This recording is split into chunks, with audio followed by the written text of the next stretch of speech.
Zombies are already pretty gross on account of how they're shambling, partially decomposed corpses, which is a good thing considering how many of them you usually have to kill in video games. I'm pretty good at driving a tractor, huh? But there are some zombies whose dedication to being totally and utterly disgusting goes above and beyond, so we end up with zombies so gross that they make the regular undead corpses look like Timothée Chalamet on his way to the Met Gala.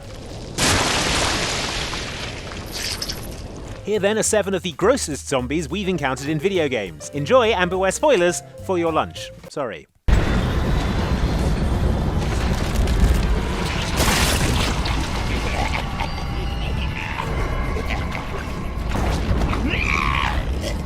don't suppose I think I can fly a plane, do you?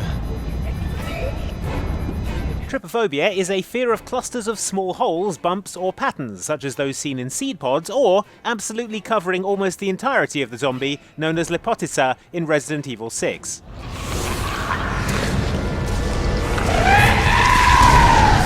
Initially found lurking underneath the altar of the cathedral in Tall Oaks, Leon and Helena unwittingly release a Lepotica, which means you have to look at this gross collection of unpleasant organic holes which are challenging to be around even if you don't have trypophobia. Where the hell did that thing come from?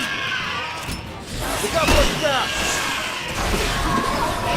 The holes do serve a function, turns out. They're a dispersal method for the C virus, which it can emit in gas form. Yet another reason to keep your distance from this desperately unpleasant bioweapon.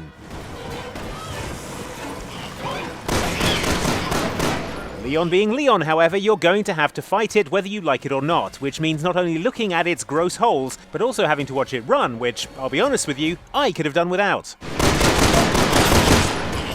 And if you do manage to shoot it enough, it'll emit a big cloud of blue gas, turning any nearby survivors into zombies that you have to deal with as well.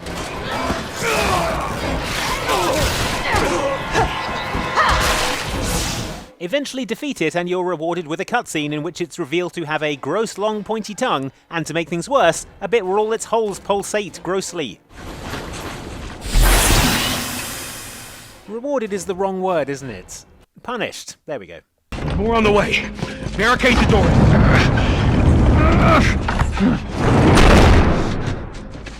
Guess they're gonna hold up the line.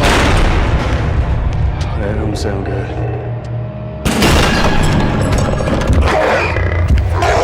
Oh no.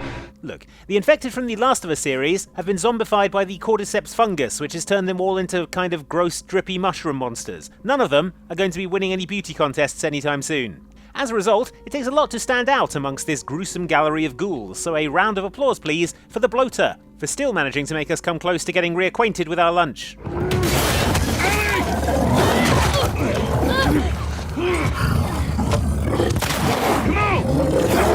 Bloaters represent the most advanced stage of cordyceps infection, and apparently it takes years to get to this state, which is good, because if The Last of Us ever comes true, hopefully I'll be dead long before these things start showing up. Not only are they giant and totally covered with gross oozing pustules, but their heads have also been completely replaced with a sort of bouquet of fungus that looks exactly as pleasant as that sounds.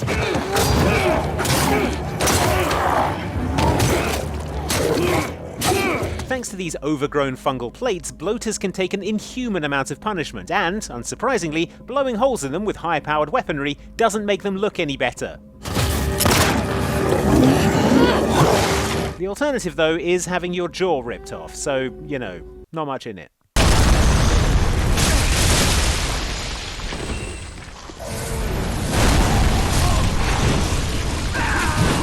Say what you like about the infested corpses from Dark Souls 3, but you can't fault that name for honesty, because that's exactly what these deeply unpleasant enemies are. Corpses infested with maggots.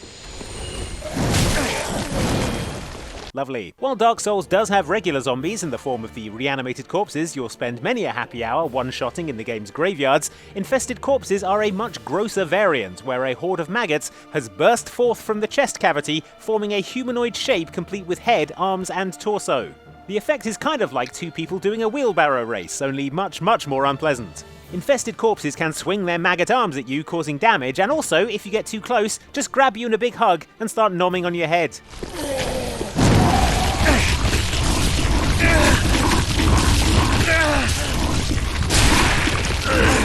This can cause blood loss and, much worse, maggot infestation, where you get covered in crawling maggots for the foreseeable future, which is both gross and bad for your health, as they occasionally just bloodily explode.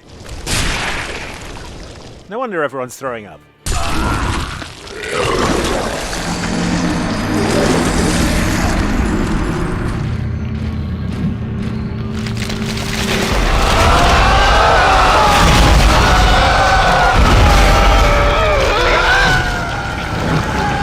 Generally, the more mobile a zombie is, the scarier it is, on account of how they can run after you and bite your face off. That's not the case with the Dead Space series Guardian, which is as immobile as they come, being stuck to a wall, but utterly terrifying thanks to its whole grotesque deal. Looking a bit like a necromorph that got fired into a wall out of a cannon, the Guardian wouldn't be so bad if it was just a mass of flesh stuck to a wall, but the fact that it retains its head makes this 1,000 times worse, as does the fact that the head is pretty much constantly screaming.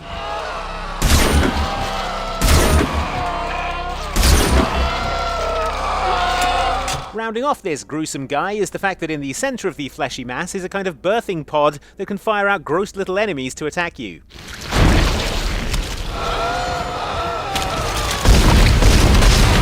And if that wasn't enough, get too close and you'll encounter its scythe-tipped tentacles made from the original host human's intestines. Which on the plus side, does cut off your head, so you don't have to deal with it anymore. Silver lining. The grave's dug up and empty. What's that mean? Botchling's on the prowl. Botchlings, as encountered in the Witcher 3 Wild Hunt, are about as unpleasant an enemy as you're likely to encounter anywhere, on account of how they're zombified stillborn babies who have been improperly buried.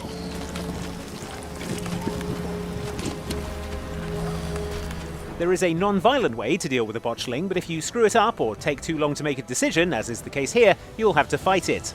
This is a lot trickier than it sounds, because when things kick off, botchlings transform into something that is no longer a gross zombie baby, but unbelievably, is almost as unpleasant to look at.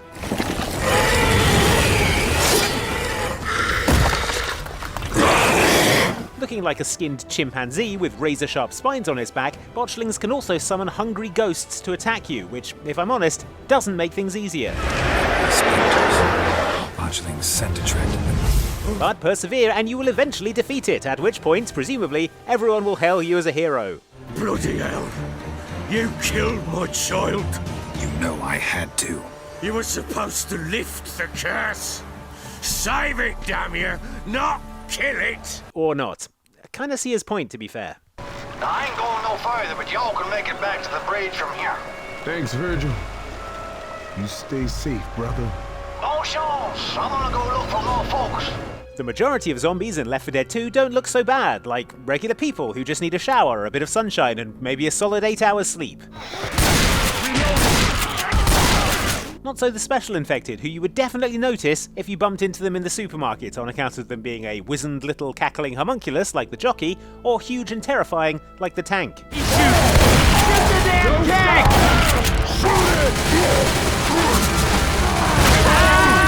For our money though, the grossest special infected in Left 4 Dead 2 is the Spitter, a weirdly elongated woman who is now missing a lower jaw, but who makes up for that with the newfound ability to gob balls of incredibly corrosive stomach acid in your direction.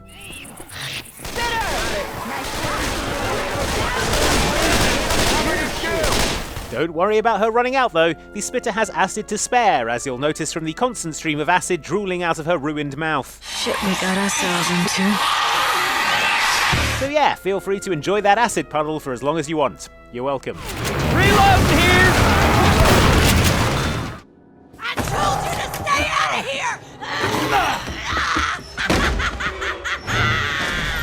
Do Resident Evil 7's Molded count as zombies? Some would argue no, because they're really more walking colonies of mold than undead corpses. Some would argue yes, because they did originate with human beings, and they shamble around very much like zombies. The main thing is, you're unlikely to care about the distinction if you get too close to one.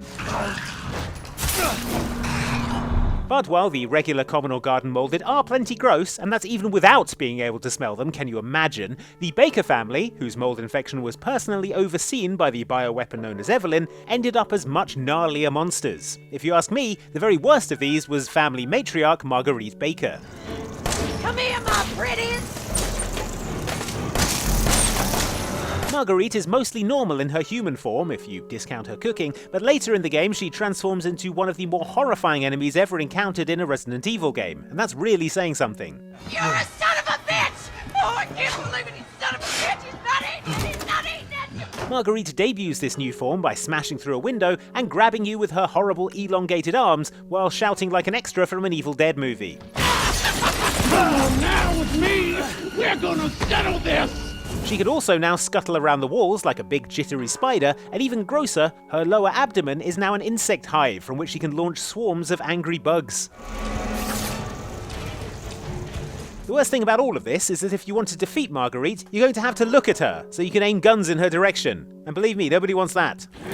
You're going nowhere!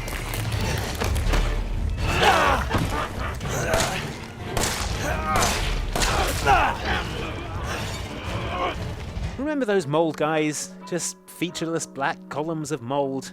Man, I miss them.